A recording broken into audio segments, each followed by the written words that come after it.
Pero sir, salamat sa blessings. Kala ko walang mapapalamin. Pero biniyayaan mo ng God, tas libingan niya ako papagpapalain. Alam kong mas trip nyo, sa akin sa akin. Gustong gusto nyo yung ungas kahit na kulang binato. Kung tingin nyo dyan, Panginoon, tama ka ako batas. Sa lahat ng may ayaw sa akin, mga putang ina nyo! Sa lahat ng bibilib, mga... Kaya sige, yung sigaw nyo sa kanya, ilakas nyo pa, kahit nakakakaba. Pre, yung hate kaya yun. Kahit nakakakaba yung sigaw nyo sa kanya, ilakas nyo pa. Pero tandaan yung pressure makes diamond.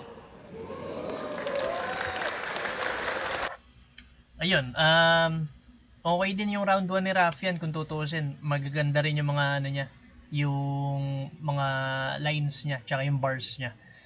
Ang sa akin lang, siguro hindi mo alam kung, kasi pinoportray niya, di ba, parang hindi siya magpapabata kay GL, siya kagad yung nag-aangas. Nandun yung aggression niya, yung hype niya sa sarili niya, di ba? Tapos parang pinoportray niya rin underdog nga siya. Doon nagsimula yung round niya eh. Yung parang minamaliit siya kunwari. Tapos doon siya kumukuha ng lakas or ng suntok. Kumbaga ng buwelo para makabitaw ng mga punchlines niya. Ang nabahan lang ako doon sa setup ng ano niya, sa umpisa hanggang pagitna, wala kagad naglanding na suntok kay GL eh, na mabigat eh, yung quotables. Kay GL naman kasi, ang daming maalala na quotables tsaka schemes na nakatatak sa isip mo. Ang problema lang din siguro kay Raffian, may mga nabanggit na si GL na binanggit niya rin. Like yung rough, yung diamond, yung ano pa ba.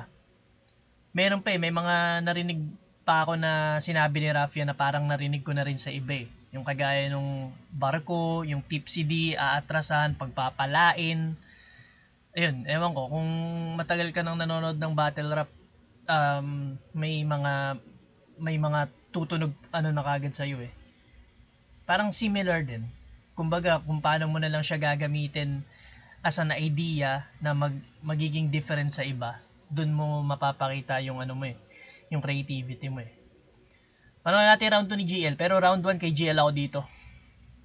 Round 2 game.